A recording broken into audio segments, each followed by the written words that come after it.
grand sheiks, grand governors, and head officials of all temples. I actually honors to all Moors and Muslims all over the world. I give honor to man, because when man honors man, he honors his father.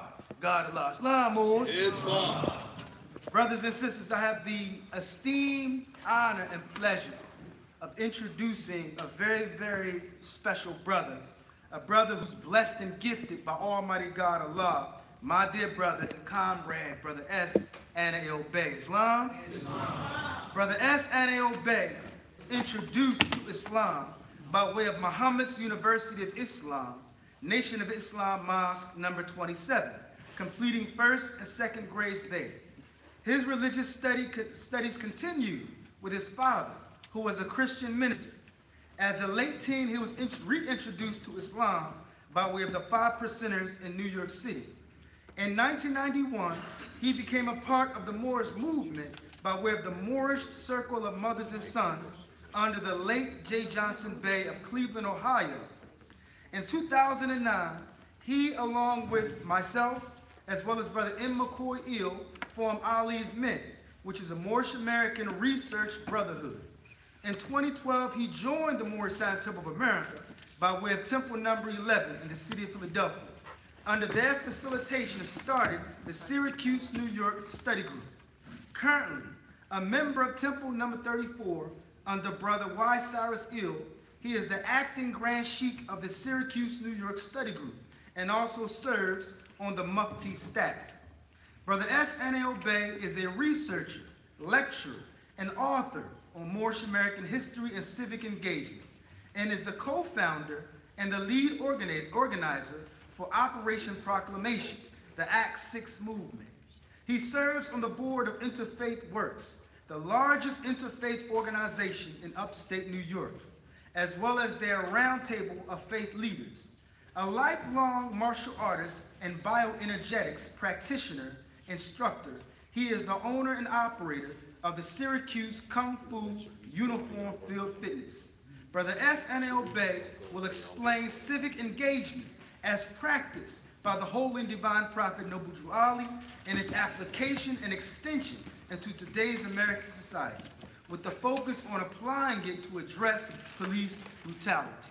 Without further ado, I'd like to bring forth our dear brother, Brother S. Anail Bey. Islam?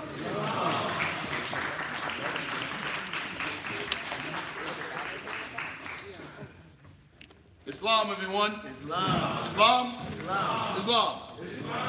I'm loud. I don't need that, do I? All right, praise the Lord. Use this one right here?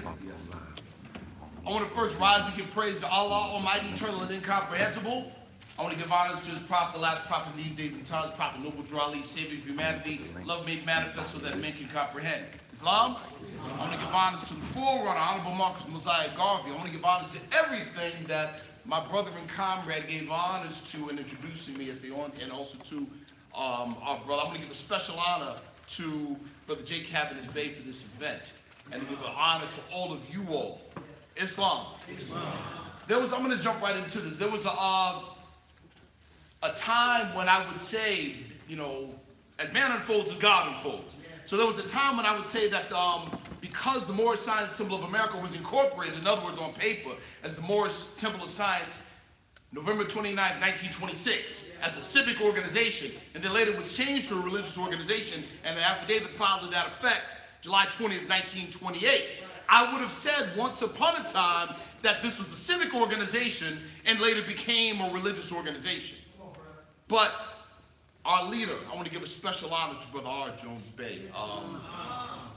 You know, a lot of times, most of the time, the most profound things are found in the most simplest of words.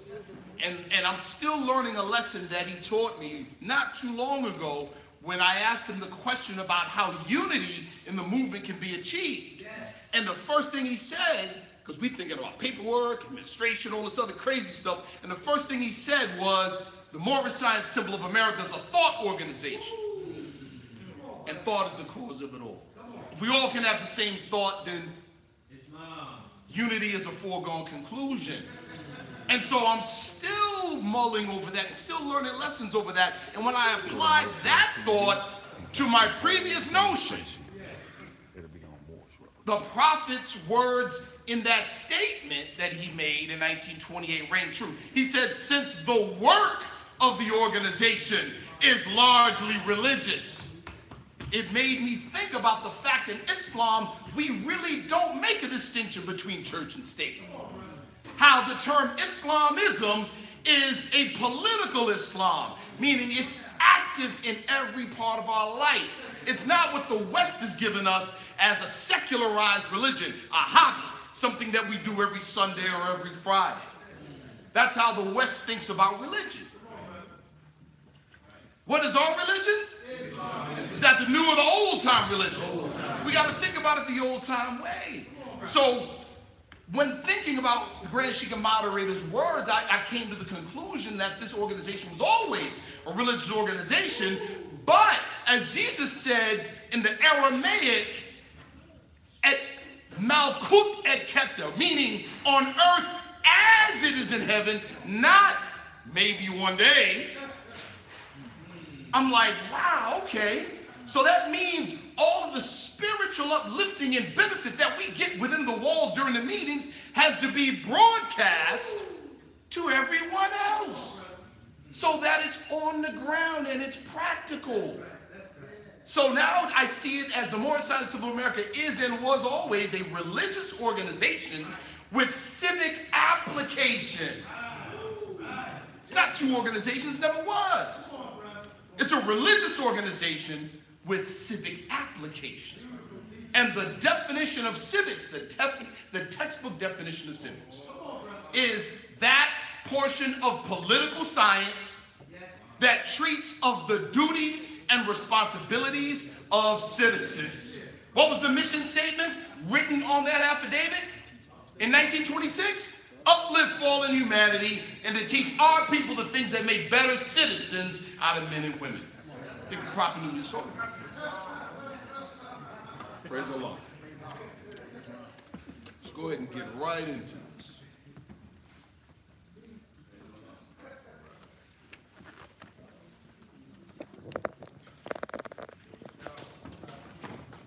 Praise the Lord. Last time I pulled this up, I was at temple number 11 doing this presentation. It was a month after that infamous debate in Harlem, New York. And I'll just be honest, with family, I can talk straight words to you. When we did the debate in Harlem, New York, it was monumental in a number of respects. But make no mistake, number one, it was a team effort. It wasn't me. It was a team effort. But also what happened was that a whole bunch of people in the Moorish movement, or who ascribe to it in some shape, form, or fashion, but are still not teaching the right things and trying to promote things that are not what the prophet said, oh, they use that. They were like, yes, let's go. Let's go. Until a month later when I showed up at temple number 11 and this popped up. All of a sudden they got real upset with Brother Anil Bey. See, I started doing those very same things. That's how I came into the movement. I came into the movement in the summer of 1991 under the late Brother J. Johnson Bey, who was a student of C.M. Bey in Cleveland, Ohio. I can tell my past. That's how I came in. And I got to be straight, I got to be honest with you. See, you know, the brothers that I came up under, we were soldiers. So it wasn't just, oh, we're going to talk about it. A lot of the things that you hear about being in front of judges, making judges take their robes off, driving without no plates and all that other stuff. See, I did those things. I did them. And I can tell you, to be honest, I can tell you, the only thing that's got me breathing, the reason I'm still breathing today, is because we were good at it back then. The only reason I'm breathing today is because I was sincere. I thought I was doing the right thing. I wasn't trying to get over. I thought it was the right thing to do. It's the only reason I'm still breathing. Praise the Lord.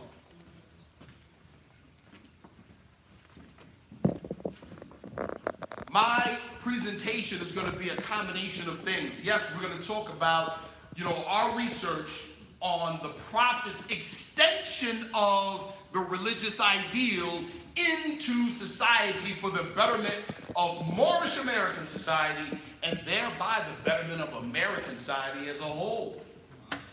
And that is the civic agenda. That is the prophet's political application of the spiritual principles, to the best of our knowledge and the best of, as our research goes on.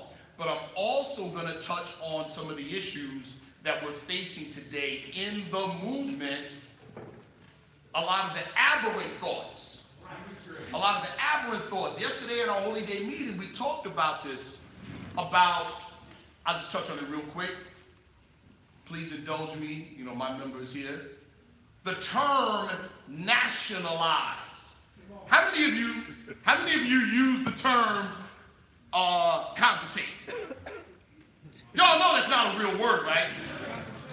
We use it anyway. And we tolerate it when other people use it, when we know better, right? We tolerate it, like, yeah, compensate, okay. We know it's not a real word, right? The word is converse. All right. A word that many Moorish Americans and members of the Moorish side of Civil of America have become accustomed to misusing is the word nationalize. There are two major errors in the use of the word. We'll say nationalize as in, I went to the Moorish side of Civil America, come to the Moorish side of Civil America and get nationalized. Here's the first error. We misuse the word, or we ascribe a definition to the word that does not fit. We take the word nationalize many times to mean that we give or confer nationality. But the prophet didn't say that. The prophet didn't say that. The prophet said, you have a nationality. The organization is dedicated to do what? Teach you about it. You come to the organization not to acquire it. You come to the organization to proclaim it, to tell the truth about yourself. That's what you come to the organization to do. So watch this. You want to talk about the organization being a thought organization and thought being the cause of it all. And in a thought organization, in a spiritual organization, we should be about the business of being able to pick up a thought, analyze a thought, twist it and turn it around like I can do this physical object. We should be able to do thought the same way. And then once you're able to analyze the thought, you follow the line of logic that the thought brings. So let's watch this. If you think that the proper word to use about learning about your nationality is nationalize, then the presumption is that the organization can give you something that the prophet said that no man can change his sin nature. Right? Okay. So if you begin to think that that can happen, what's the next direction of that thought? The next direction of that thought is that the organization, the Moorish side of Civil America, is some kind of independent government outside of the Moorish side, outside of the United States of America, and therefore not beholden to the laws of the United States of America. What's the next step after that? Oh, that means that if I join the Moorish side of Civil America, I don't have to obey the laws of the state. I don't have to obey the laws of the federal government. You see what happens?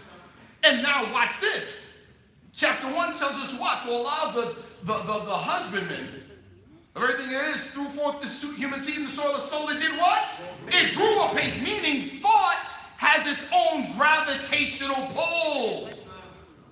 It has it. So that thought now of, well, the Moorish Science Temple of America must be its own independent government, independent of the United States of America. If I join it, then I don't got to listen to the United States of America. Then Brother Jones, they don't know what he's talking about when he says we got to be good citizens.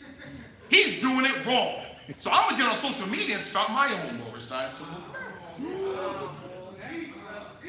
Right? This is what, and then worse, what happens is people with this thought in their mind, that thought begins to have a gravitational pull. What does it attract?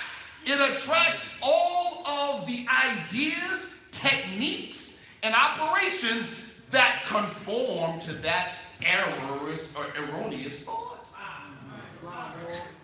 Now you see why the intelligence community and the law enforcement community is absolutely puzzled that the sovereign citizen demonstration now has the complexion of fezzes and turbans.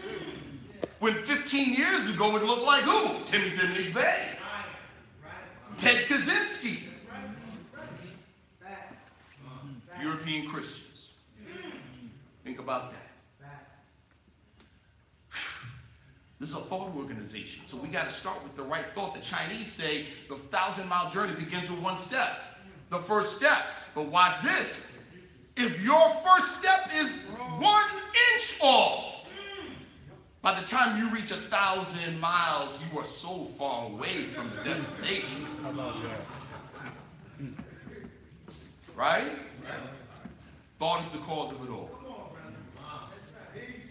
So, with this introduction, I'm going to give the same introduction I gave Temple number 11 for the Moorish Jurisprudence 4 lecture. The difference between the body of the law, the letter of the law, and the spirit of the law. The prophet teaches us about that in chapter 46. Why the rich, right, are benefited by the letter of the law alone, and the poor suffer and die. Because there's no spirit. They teach it or they advocate it absent the spirit of the law. The original intent and direction of the movement, description and debunking of Moorish American myths. I'm going to breeze through a lot of this stuff, but with the permission of Brother J. Cavaliers Bey and the permission of my leader, Brother R. Jones Bey, what I would like to do is send all of you this presentation in its entirety. That's what I would like to do. Praise the Lord.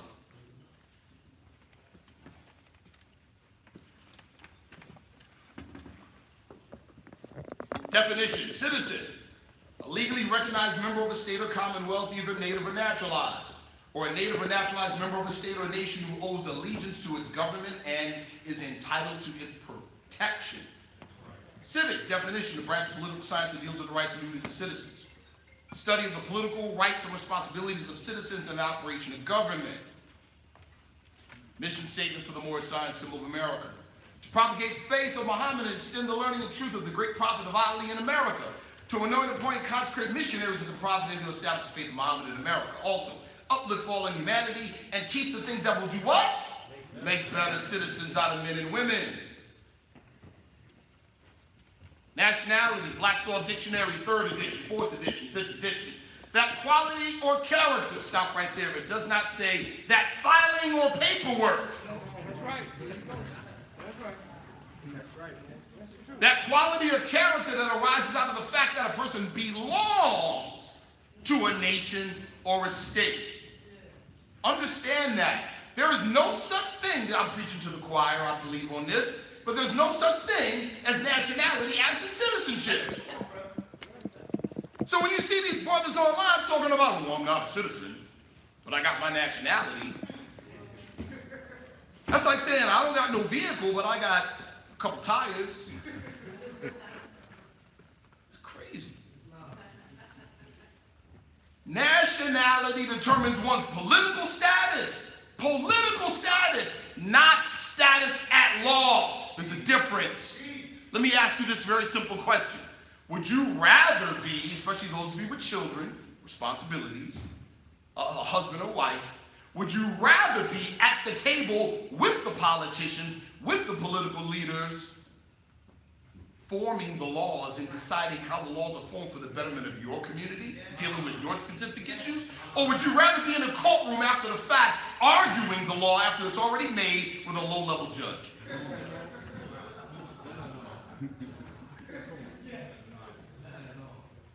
Nationality determines political status, specifically with reference to allegiance, while domicile determines one's civil status. How many of you have ever heard the term territoriality? Praise the Lord. Know the difference between nationality and territoriality. How many of you remember recently about the European who was in North Korea, and the European student in North Korea decided to play a little prank in the hotel and take the picture off the wall? Yeah, that's a definition. That's a demonstration of territoriality. So you got nationality in terms of political status. Territoriality is authoritative jurisdiction. Big difference. Don't think nationality in terms of whether you can get arrested. Make it plain, brother. So, nationality does not determine status in law. It does not determine what laws apply to you and what laws do not. Right, right. It doesn't. Related quotes from the prophet. I'm glad to know that out of 2 faithful ones among you all, I died for them to know the truth and the divine truth. There's a host of jealousy about me and the movement now by the same people on our side of the nation that claim it was only a joke and unreal. Whoa, who were these? You all have heard the statement, but who are those people that claim it was only a joke and unreal? I give you a hint. The project organized in 1925 incorporates as a civic organization in 1926. What do you have at that point? You've got from 1926 to 1928, 15 temples in the same amount of states. A whole bunch of members. By 1928, Temple 17, under Sister Sharif Bey, had 150 members. And that was called a small temple. Right, that's right. Think about that. Wow. 1928 was an election year, and the combined voting power of temples number 1 and 9 was 3,000. We're not even talking about their family. 3,000. That's right. That's right. Anybody who knows anything, I'm jumping ahead, but anybody that knows anything about politics understands that kind of power, what that means. Make or break. They understand. That means literally the prophet held in his hands the power to determine every elected official in the city of Chicago. That's That's what it meant. That's right. That's what it meant. That's Civics 101. Yes, sir. That's Civics 101. Let me continue. But now, since they have found out from the government officials of the nations of the earth that this is the only sole foundation that all Asiatics must depend upon for their earthly salvation as American citizens. What? That's what it says. Beware of any so-called Moor telling you they are not an American citizen. Come on, brother. They're working every scheme they can to disqualify me so they themselves can take charge of the situation. There's but one issue for them to be recognized by this government and the nations of the earth. Let me pause for a second. Recognition does not mean I beg for acceptance. Right.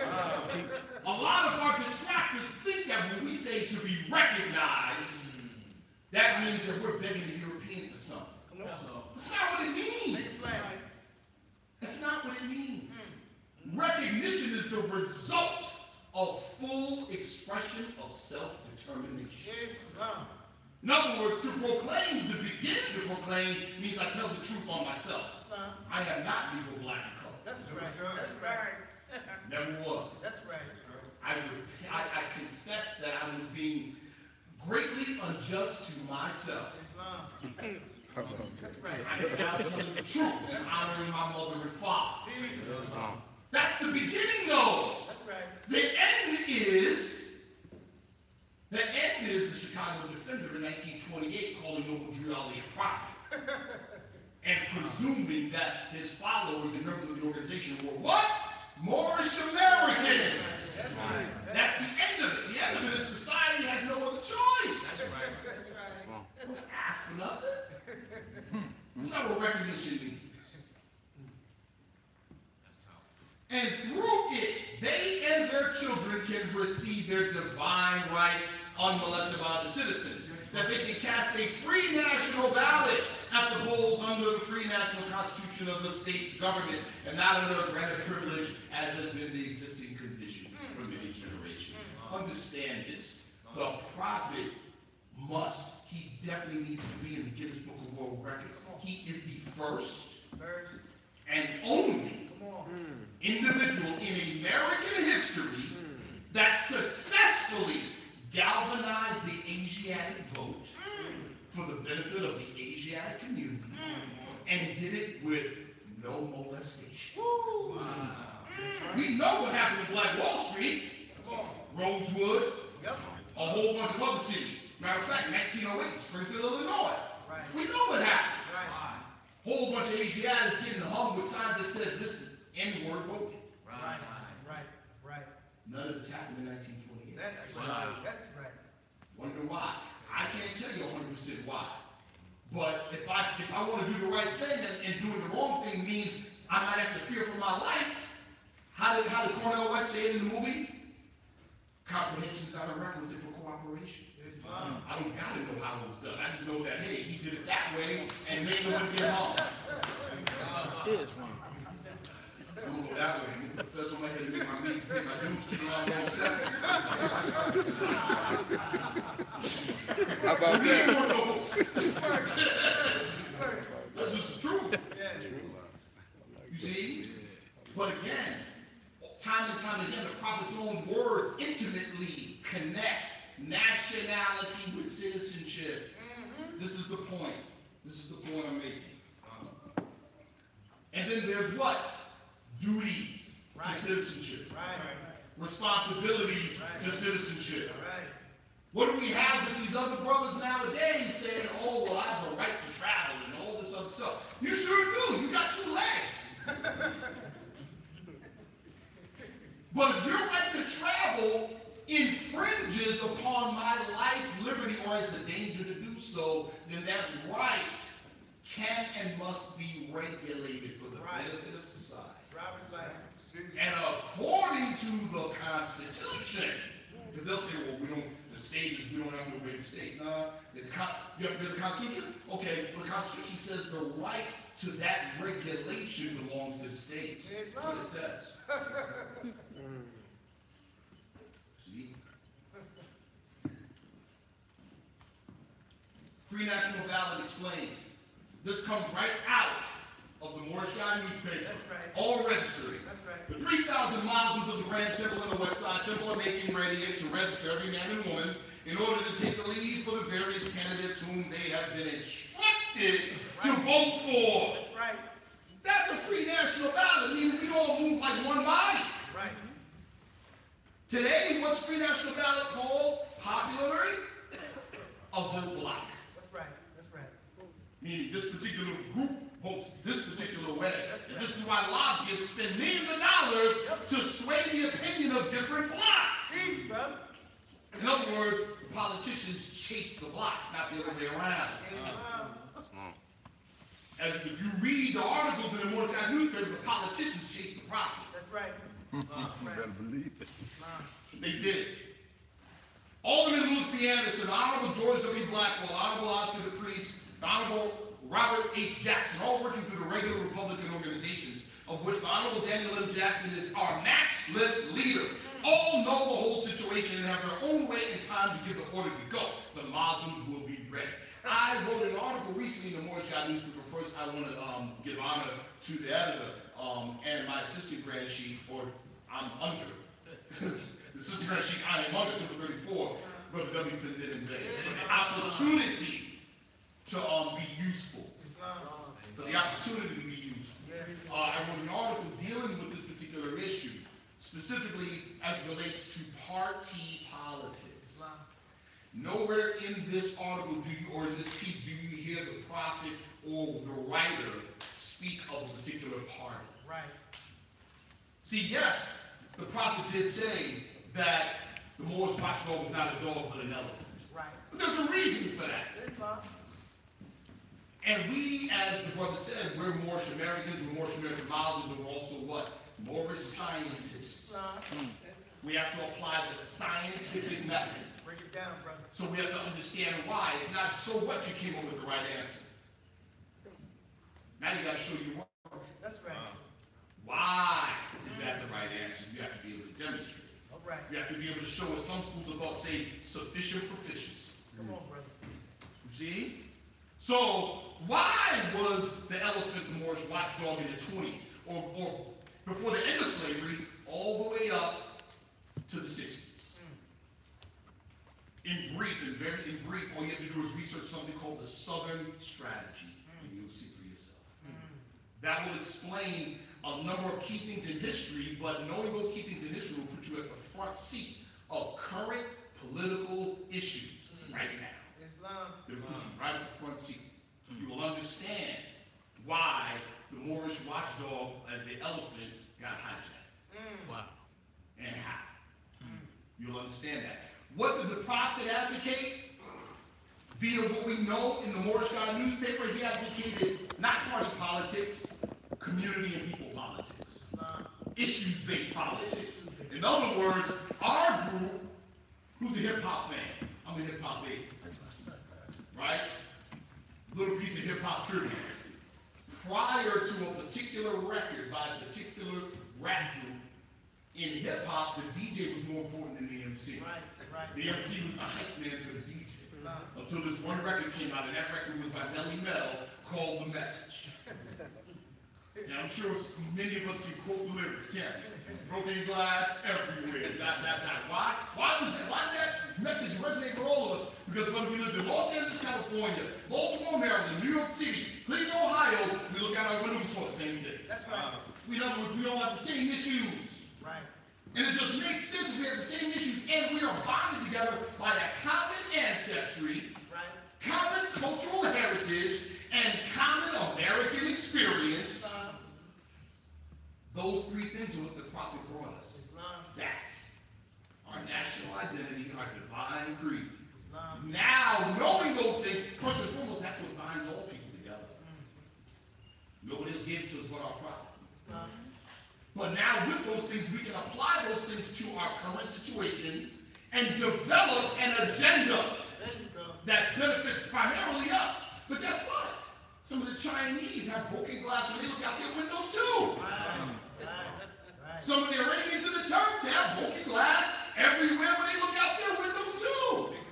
So now issues-based politics transcends party lines. Get it? Right.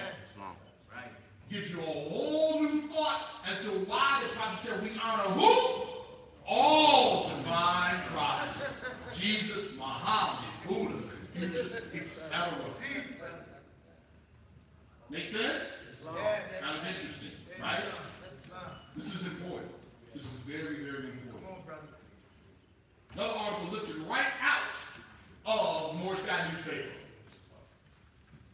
This article was called Political Slavery. How many of you ever heard that term before this time? Or before reading in the Moorish newspaper? No. Political slavery? Never even heard about it. Anytime a man or woman fails or refuses to cast the sacred ballot at the polls, they separate themselves from all rights as an American citizen. That's right. In other words, that's a duty and responsibility of citizenship. That's right. For surely this is the only connecting medium for a citizen to his nation.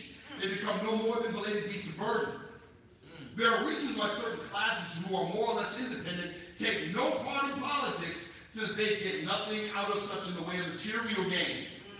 This is no less than a political slave, since they refuse to voice their sentiments at the polls. Another form of political slavery, which is probably more prevalent among the less independent classes, is that of being forced into one of the major parties and thereby coerced, or otherwise forced to vote the wishes of someone else, regardless of their own mind.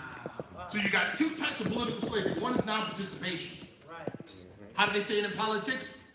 If you're not at the table, you're on the menu. Understand, everybody here, I don't care if you never worked a job in your life. You pay taxes when you go to that corner store. Taxes are public money. They're public funds, meaning it's your money. I use this analogy a lot. Shout out to my brother and comrade, Councilman Sharif Bey in Syracuse, New York. I took this from him. What kind of people go to the store to buy milk, put the money on the counter, and leave without the milk? Answer: Asiatics in America. Because the little short Italian European woman screaming her head off at city council about the potholes in the front of her house. We think it's trivial, but she understands that her tax dollars prepaid the repair 10 times over. She's doing what? Demonstrating intelligence by following the return on her investment. Would you respect me if I just gave you money without asking? This is what we do. This is what we do.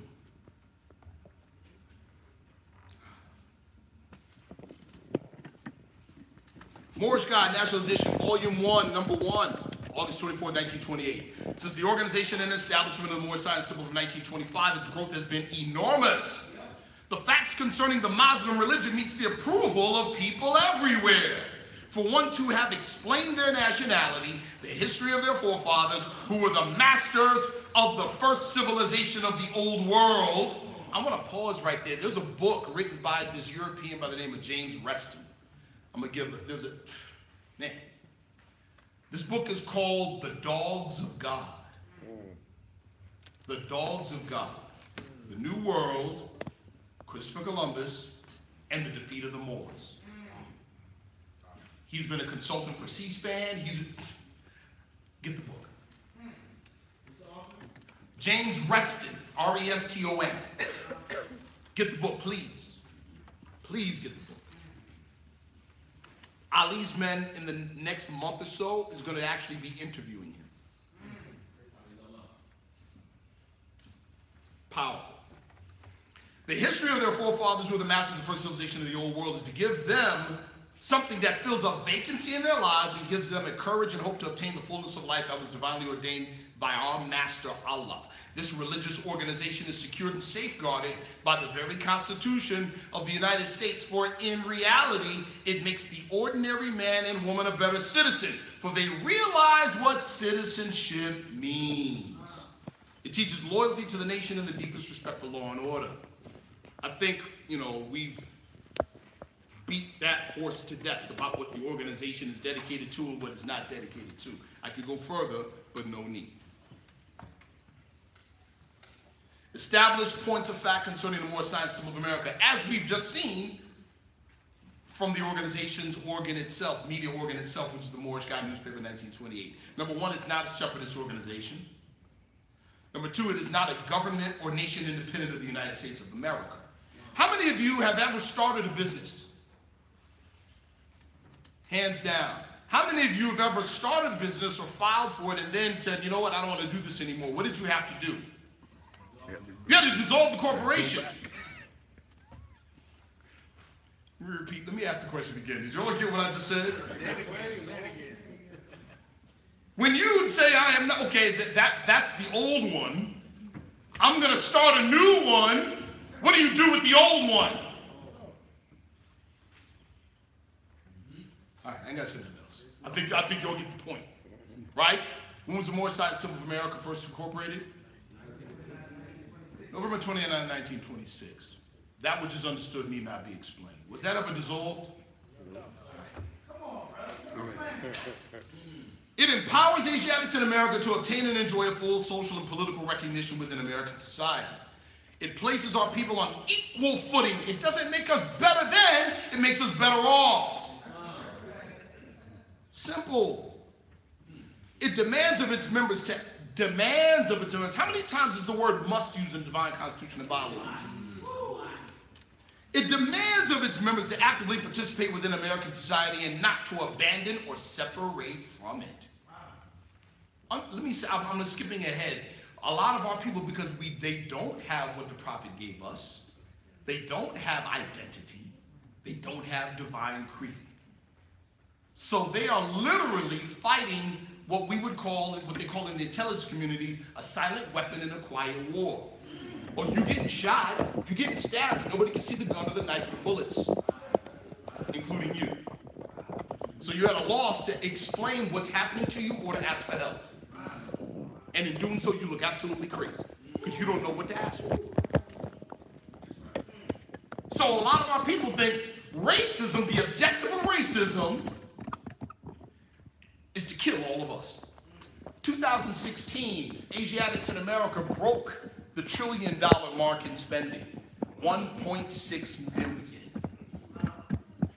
Who throws away their brand new batteries for their brand new appliance?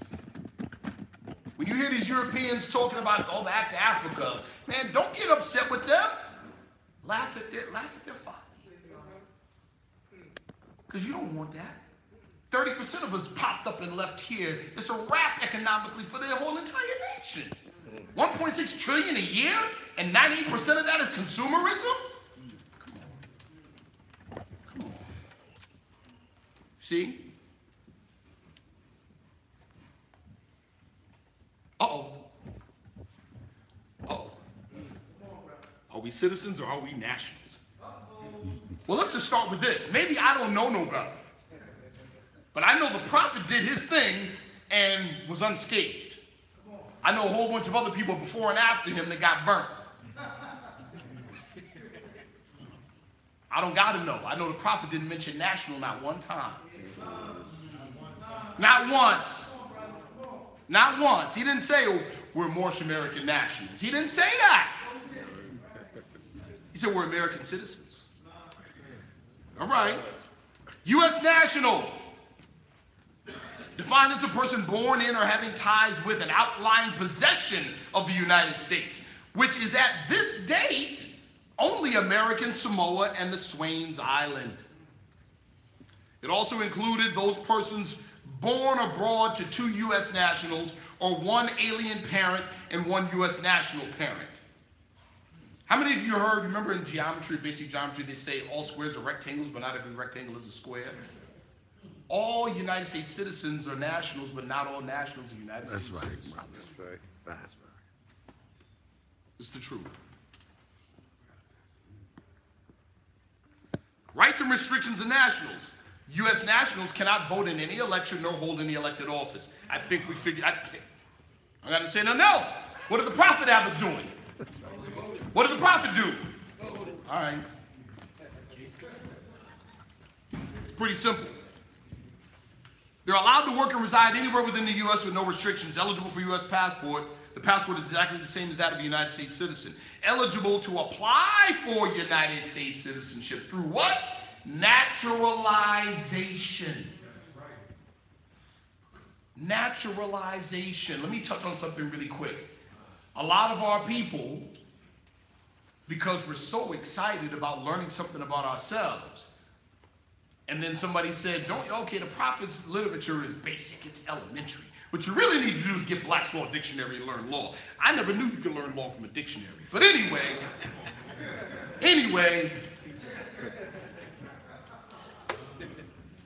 get Black's Law Dictionary and you read the definition, free white persons. And you see the word Moorish and go crazy. That means we're white. That's what the law says. There is a word that is lost on so many Moorish Americans or so many people that claim a part of the movement. Let me be more specific. One of our problems that we found out, for instance, in our leasement as researchers is that much of what many of us understood or thought we understood as the Prophet's teaching was an understanding that did not take into context history. We didn't take history and place the Prophet's words next to it. So what ends up happening is that we end up running into some history that contradicts with our understanding or misunderstanding of the Prophet. And rather than say, oh, it's me, I just didn't understand the Prophet, we say the Prophet was wrong. Or we'll say, oh, that's like Matrix history. You're in the Matrix, brother. They're not going to put the real thing in the history books. Right? This is the Moorish science symbol of America, but what's taught here is Islamism. Yes. Religion. Come on, brother. But contrary to the Western world, we can practice religion and deal with spiritual matters using the scientific method. The aim of science, some schools say it this way, some other schools of thought. The method of science, the aim of religion.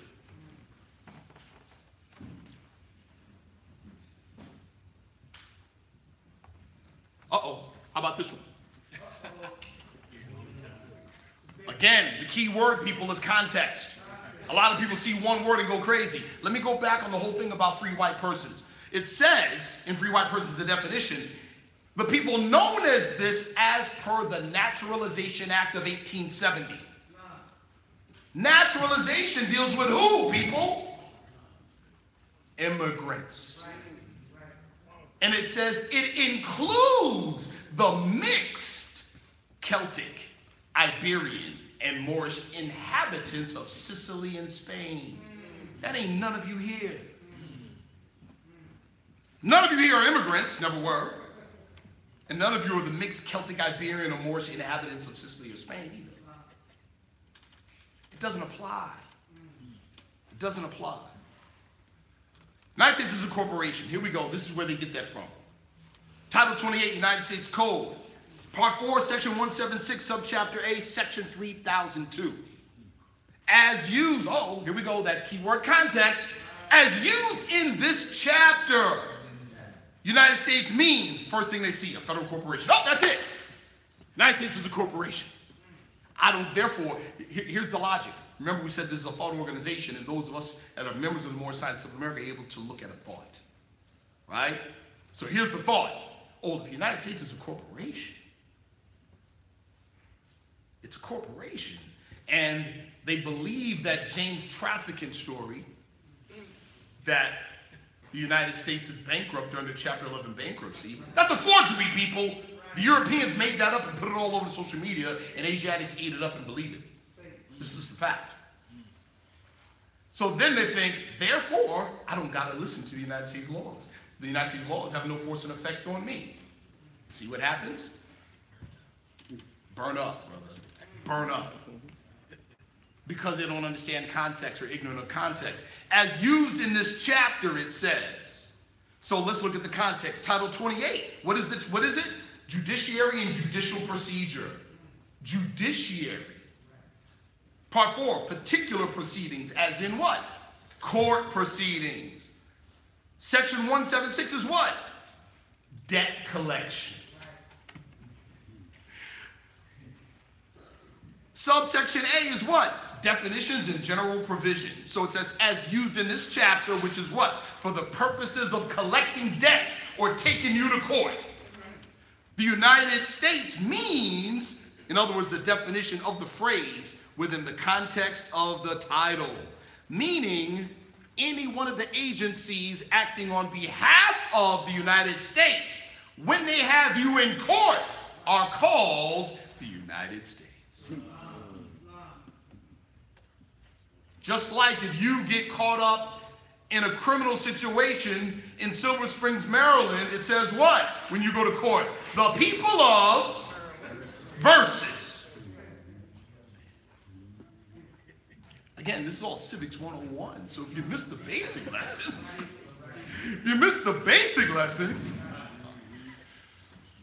by the time you're 1,000 feet away, you already know. All right. So this section refers to federal corporations formed and incorporated by the United States. Watch this, people. Silver Springs, Maryland has its own common council, right? The common council serves as checks and balances for the mayor, who's the chief executive. Sounds like Act 1 of the Divine Constitution and Bylaws. That's what it sounds like to me. Sounds like the proper knew what he was talking about, right? So the common council, but guess what? What is that? They're the managers of the public pot.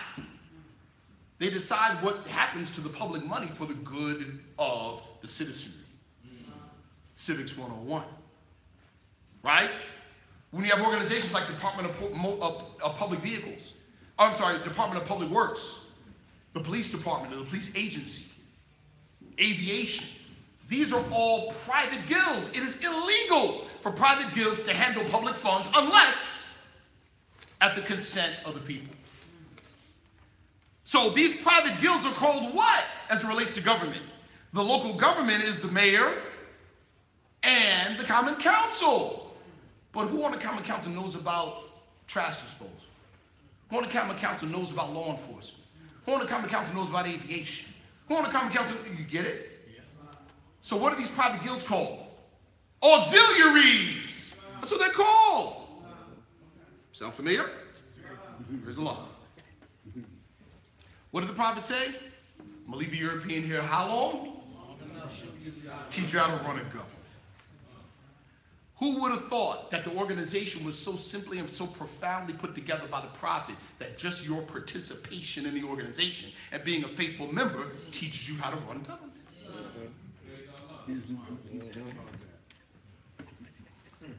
Also, the use of the term means is significant enough. The term means is not and is are not synonymous. It says United States in this context, it means United States, or it means a federal corporation. Not is a federal corporation. That's not even basic civics. Man, that's just English language. Means is a verb intended to convey or refer to. Simple. Now watch this. This is just a short list of federal corporations listed as United States by United States Code. That's a short list. All right. So when you look at it with the right eyes, then all the nonsense and all the naught kind of fades away. How about this one?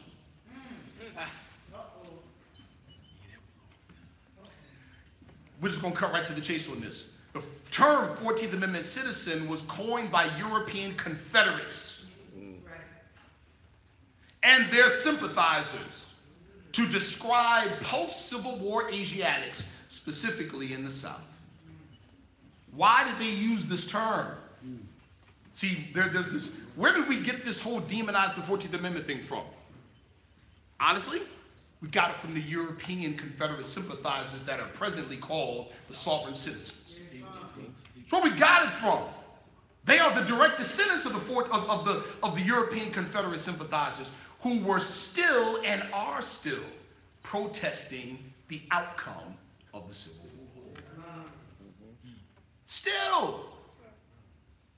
The 14th Amendment never conferred citizenship. Remember, going back to the definition of nationality, it says nationality, second sentence, Black's Law Dictionary. Nationality determines one's political status, specifically with reference to allegiance.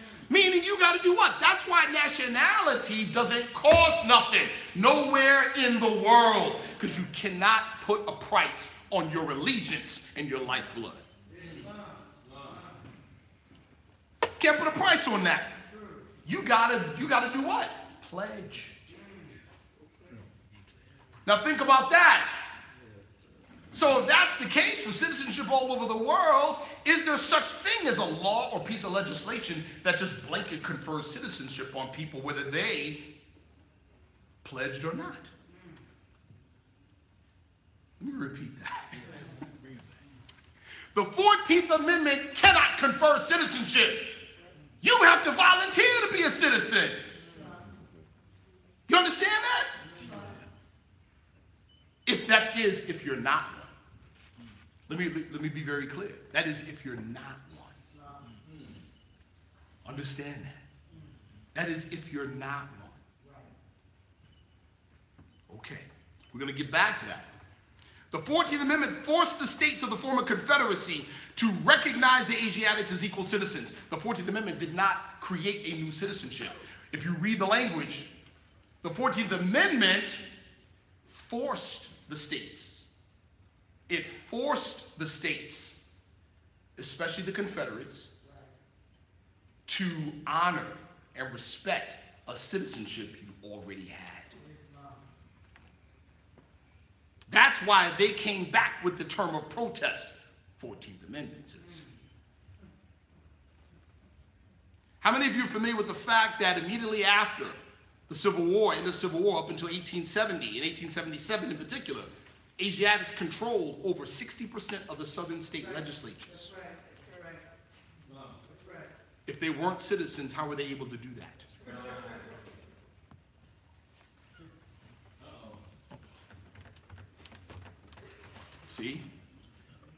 See? The prophet taught us, it said the organization was dedicated to making us what? Better citizens. Better citizens. Meaning, see, remember I said the object of racism, most of our people who don't know any better think is to kill us. No. The killing is tweaking the system. Keep you in line. That's what it is. The objective of racism, the primary objective of racism, is to prevent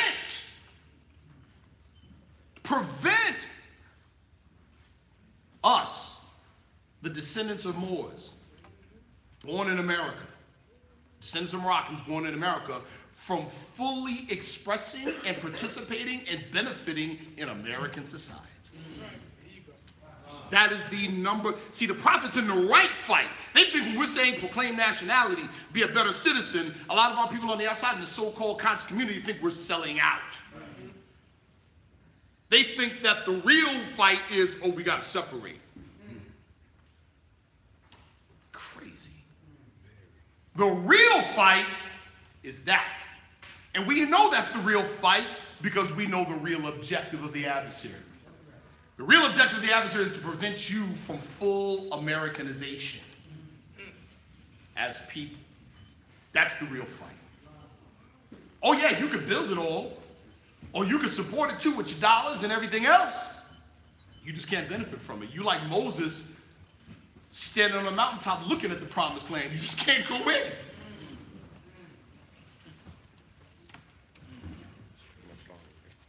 How much time? What's my time? Okay, praise the Lord. I'm going to speed through this.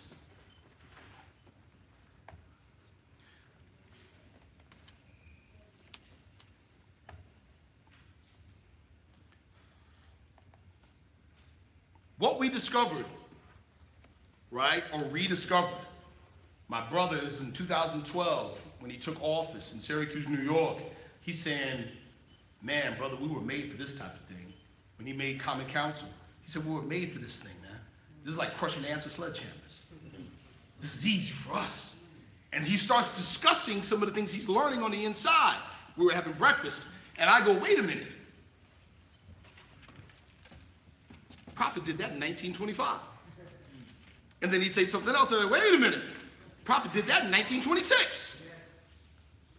And then he'd say something else, the prophet did that in 1928. We literally put this whole thing together right then at the breakfast table. And the whole thing is, well, why don't we duplicate now what the prophet did then? How many of you recently saw Jeff Sessions, European Jeff Sessions, Secretary of State, make a statement in response to Cory Booker about police brutality? You saw that, right? Okay, watch this. How did the prophet say it? He said, he's reported as saying, if I tell you I'm going to do a thing, okay, watch this. Cory Booker was going in on Sessions about police brutality. Why?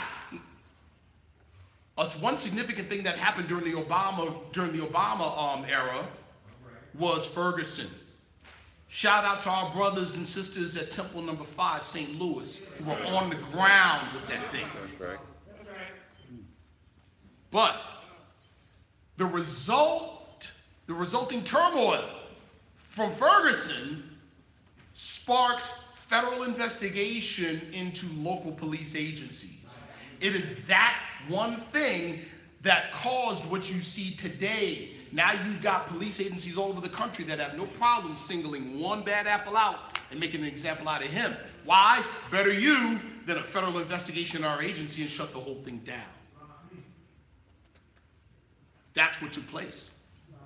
Now you've got a whole different administration in, Trump administration. So when Cory Booker made the statement, Jeff Sessions' response was, oh, we don't police the police. In other words, there will be no federal investigation of local police agencies. What is he saying, people? He's doing the same thing that the federal government, Europeans and the federal government did in 1877 when the Southern sympathizers for the Confederacy went to D.C. and said, listen, you got these federal troops quartered in our borders, and these Asiatics is running crazy. They got Asiatic cities and towns and judges and police and aldermen. Asiatic cities. Rosewood wasn't an isolated thing. We can show you a list of these cities. The eminent scholars of Reconstruction era America call what I'm about to say, in 1877, it's called the Compromise of 1877. When this took place, these Europeans said, listen, pull the federal troops and let us vote again. Oh, see, that's another thing. See, in addition to the 14th and 15th Amendments being forced ratified, like the prophet said, in other words, these were conditions by which the South could come back into the constitutional fold. They were conditions. They had to ratify them, and then to make sure they did, there were federal troops quartered in the southern states. So the Europeans in 1877 went to the president and said, please, we'll calm down, we'll relax, just pull the troops. When they pulled the troops and turned their backs on the Asiatics, that's when you had the rise of the KKK, that's when you had the rise of the White League, and that's when you had the rise of the Red Shirts. The red shirts in the white league are called they were called the military arm of the Democratic Party. Okay, I'm going to say this and then I'm going to show this and then I'm going to close. Jeff Sessions and Cory Booker's words were based on this letter that you are looking at right now. Now, before I go into the letter, let's look at how the prophet addressed things on a civic level. First thing, you do what? He said, we organized. Meaning you got people together. How do you get people together anywhere? You organize them by common experience. What's the common experience? National identity, cultural heritage, divine creed. All law is nothing but the codified morality of that nation's religion. All law is nothing but the codified morality of that nation's religion. Nationality and divine creed, people. That organized us. One of the things that went on during the time of the prophet was that each temple had businesses attached. What did that mean in very simple terms? If I made my meetings and paid my dues, I could probably get a job. What did it mean for the sisters? Oh, if I join the Moorish Science Temple of America, I could find a good husband. He follows certain principles. Me and my family will be all right. What did that contribute to? Massive growth. Right? So now you have what? A microeconomy. See what I'm saying?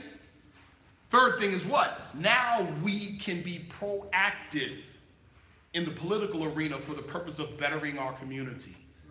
So now we have our agenda and we have sufficient voting power behind it. How did the prophet say it?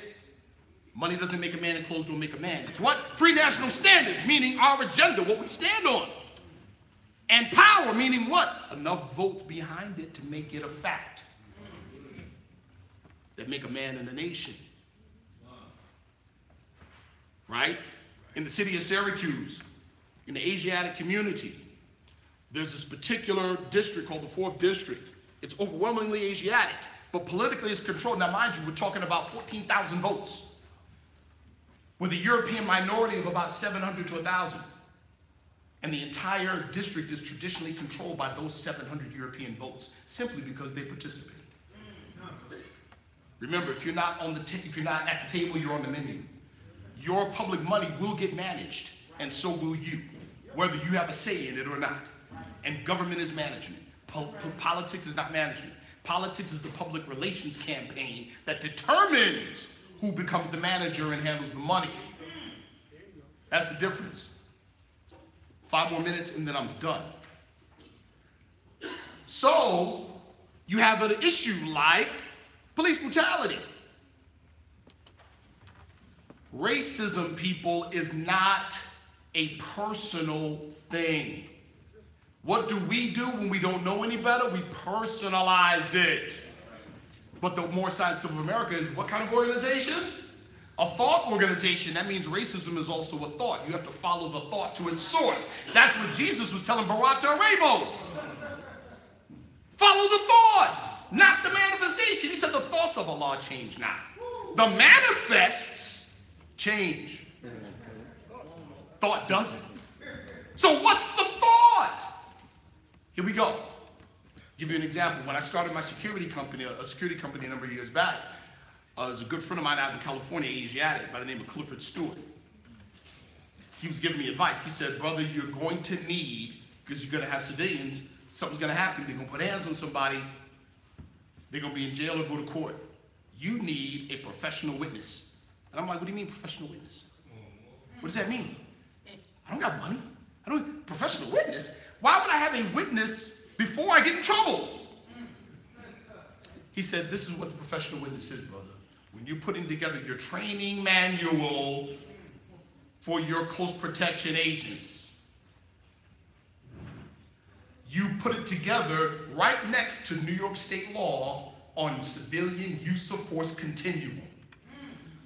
And you write your procedure in full conformity to that law. So, if your officers are within the bounds of the manual, if someone gets hurt, injured, maimed, or killed, while in the line of duty, it's legal. You understand? Blew me away. What is that called in law enforcement when law enforcement goes to court? Justifiable homicide. That's right. It's what it's called. We're fighting it without understanding the fight. The fight is not judicial. The fight is not social. The fight is political. Every police agency is a private guild that has a contract with the state. You got to attack the paper. You got to attack the contract. And how do you attack the contract? With votes. Yeah, that's right. You have to find a critical amount of ill-affected citizens come together with an agenda and back it with the sufficient voting power at the state level. And then you challenge the contract. That's the strategy. Now, you have a lot of people talk about knowledge being dangerous. And if you know this, you better watch your back. And you better, what I just told you, you want to see the horns pop out? Do it. I'm not. Let me read this and I'll be done. Praise the Lord. Thank you, brother. To whom it may concern, I write this letter today to petition for a government redress of grievance pursuant to the United States Constitution First Amendment.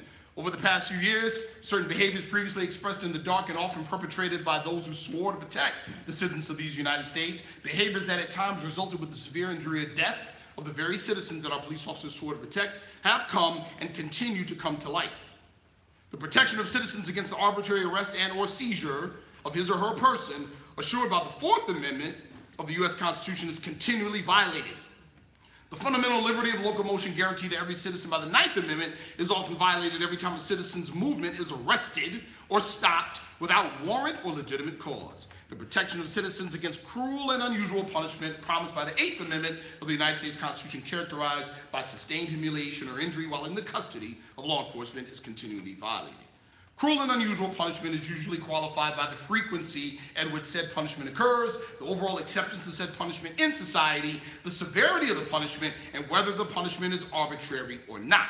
The protection of citizens against involuntary servitude unless convicted of a crime, assured by the 13th Amendment, is often violated every time a citizen is arrested or stopped without warrant or reasonable cause.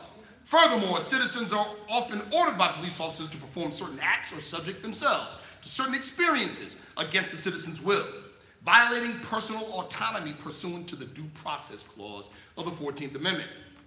The 14th Amendment of the United States Constitution also prohibits any state from making and enforcing any law, this is the kicker, that abridges the rights of citizens, such as the several states' rules for use of force, which essentially allows law enforcement to step outside of constitutional laws by unlawfully arresting, seizing, humiliating, injuring, and sometimes killing citizens while in police custody.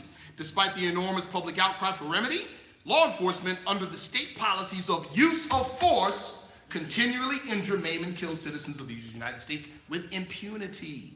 The unlawful use of force policies have given our law enforcement officers a license to kill the citizens of the United States. Let me skip down. Oh, I don't have to.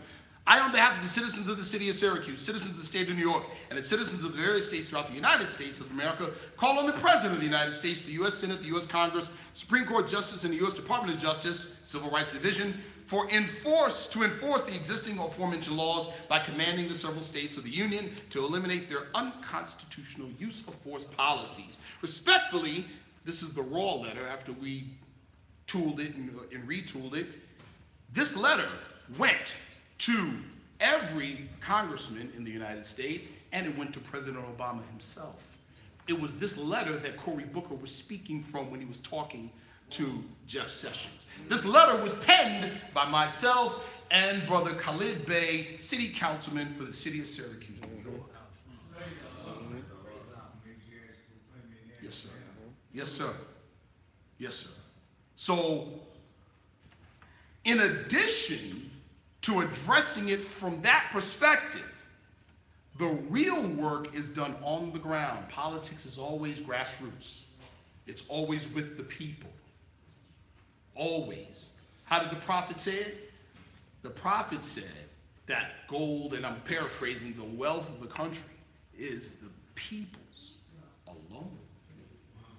I asked an attorney, if the power is with the people, why are the people not powerful? And his answer quickly was, the people are ignorant and cowardly. This is what he said. The people don't know any better, and they're scared as a result. I heard it said, I'm not sure who said it, but they said that the Moorish Science Temple of America is the soul of the Asiatic people. Memory is a function of soul. Memory is a function of soul. As Brother P.J. Seals said it earlier, when we begin to remember the exploits of our forefathers by way of living the principles of them. And as our Grand Sheikh and moderator said it, when you live the principles of love, you begin to experience the life of Jesus. He didn't say you experience the history of Jesus. He said you experience the life of Jesus. When we practice the principles of our forefathers, works like this become foregone conclusions. Thank you all for listening. There was so much more, but, time, praise Allah. Thank you very much. Peace. Oh, yes, sir. Islam Moors. I want to thank our brother in there. We're going to give him 5 minutes of questions to answer any questions that anyone may have. Are there any questions? None? No questions? Praise Allah. Thank you. Thank you, brother. Thank you. Can we say praise Allah? Praise Allah. Praise Allah. Praise Allah. All right, let's wake up. Did you get situated?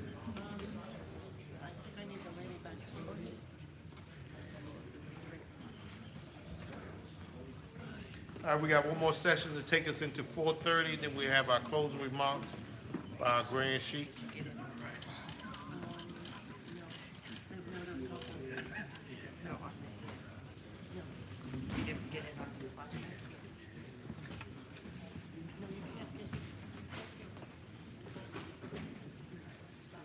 Islam, we're going to turn the lights up back there until we get situated.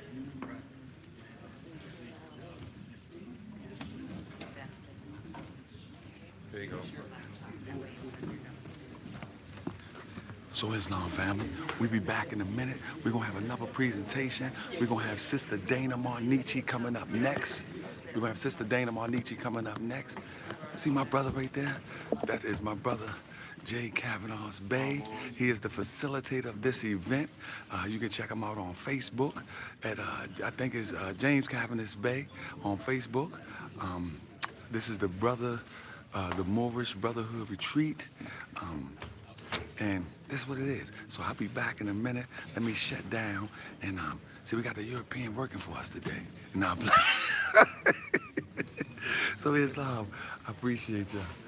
We're having a great day of unity here in Silver Spring, Maryland. All the Moors that came out to support us, we want to say thank you. And we'll have our retreat for 2019. So keep in touch and stay alert. And may Allah bless you all. Islam. Let me walk around real quick. Y'all, let me take y'all to see the people real quick before I go out, before Sister Dana Marnici come in. Y'all with me? Let me go mess with somebody real quick. I can't mess with my brother because he on duty. This is my brother. Y'all know the brother. Moor. Come on, that's Temple number 11, finest, T. Hopkins Bey. Y'all ever hear the song where, that song, what I use, it say prophet, time's up, time's up, you hear now? That's the brother right there. Yeah. I be playing his music all the time. Y'all don't even know who he is, but that's the brother right there. That's T Hop. Let me. Islam. Love the Moorish World TV. Yes, sir. We looking good. All over the world. Praise Allah. Me and my brother, Sharif Bey. We're about to get back to this show, Moors. Islam. So let me take y'all around real quick. So here we go. She's getting ready. I'm gonna go out. Look at those sharp brothers like that. Look at them. Those are my role models, family. You know, I'm gonna take off the baseball hat one of these days. But they're my role models. Look at them Moors. Good night. Y'all don't. Yes, sir. Who the role? yeah, that's the role model right there. There you go, absolutely. Let me fix my, look at this brother right here. Listen, family, that's my brother, Grand Sheik, J. Barnes, L.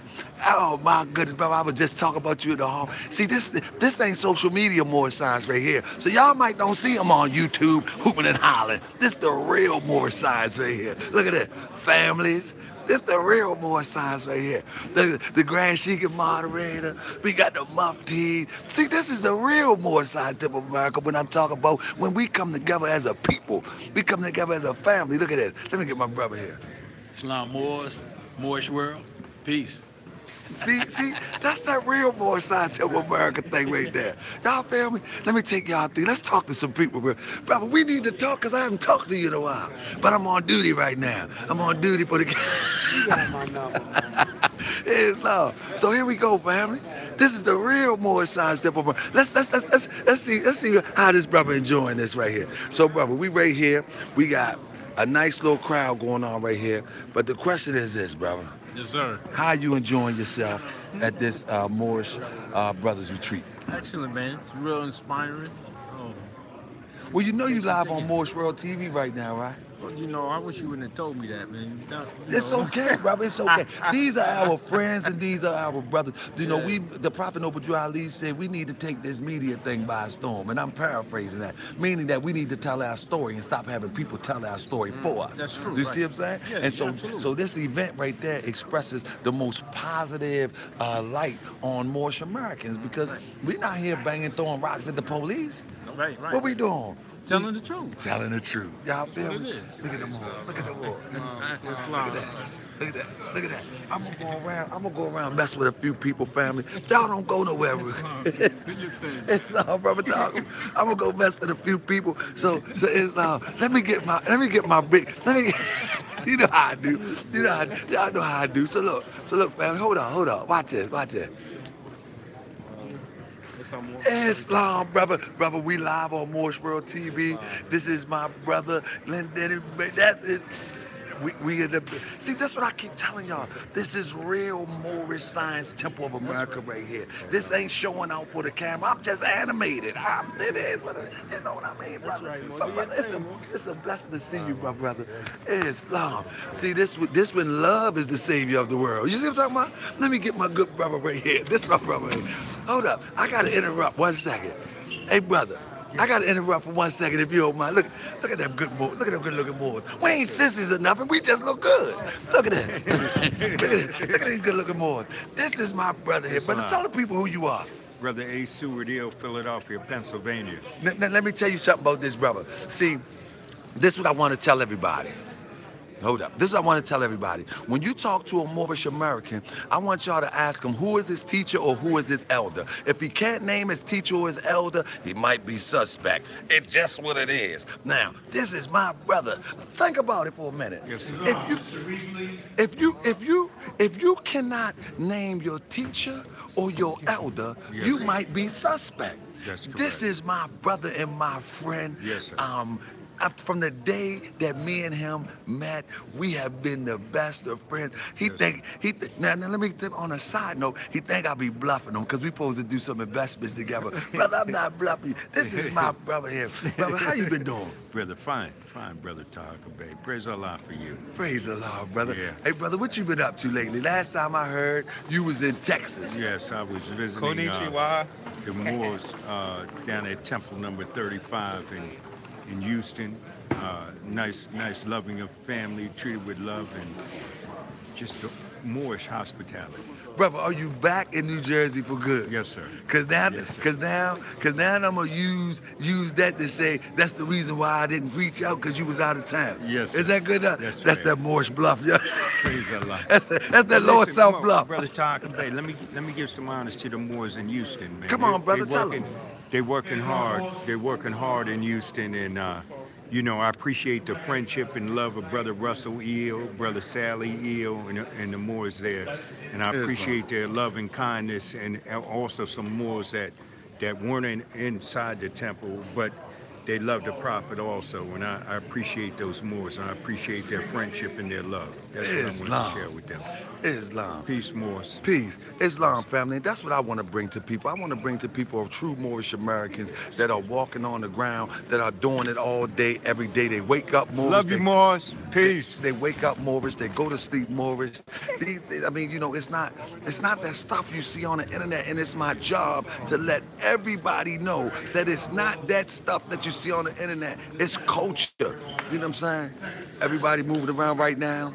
Everybody using the restroom, whatever the case may be.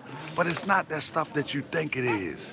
It's real life, everyday family, children, workers, pushing the ideal that is espoused by the Prophet Noble Drew Ali. It's not that corny stuff. You know that corny stuff? I need a right to travel. That's that corny stuff. I'm gonna go to the judge and I'm a citizen, so he can't tell me nothing. Yeah, that's corny. What? Corny. That's corny. It's not that. This is what you see right here. Families, man. Real men. Real women. Striving to bring out the best of themselves and pass it on to the next person. So I'm gonna shut this down, then I'm gonna go live again because we got another presentation with Sister Dana Marnici. So stand by and I'll be right back at you. Sayonetta, you can eat this one up, brother. You can't do this. You can't get them quote unquote black power brothers and they start talking about some civics like brother Sharif just talked about. So all my black power brothers, I love you now, but y'all need to keep watching that thing over and over and over. You got something you want to say? Yeah. Come on. Please be safe, respectful, and responsible. Brother, you got to rewind. Do a remix. Right. Something else. That's my brother Sheik 7L. Tell Sheik 7L something. Sheik 7L, please, Don't please praise to the great God Allah, to be respectful of love, truth, peace, freedom, and justice. Okay. And say the prayer every day so you could, like, respect Allah, so you don't have to, like, embarrass yourself. You see what is there? Hey, brother, what is there? Hey, brother, hold up. Hey, but let me tell you something about Sheik 7. You singing to the choir with brother Sheik 7 because every morning, I mean, most mornings I catch him posting the Moorish American prayer. What's the Moorish American prayer? Allah, the Father, universe, Father, love, truth, peace, freedom, and justice, Lord, my protector, my God, and my salvation, by night and by day, through His holy prophet, Drew Ali, amen. Amen, and that's what brother Sheik 7 do every day. Look, y'all see? Adorable. Oh my gosh, he's adorable. Islam is this. I know, I did earlier. Oh, okay, so we in the building. We in the building, family. So I gotta come down and then I gotta restart. Un momento, ¿por qué mucho? He blaming you? Peace and love. Peace.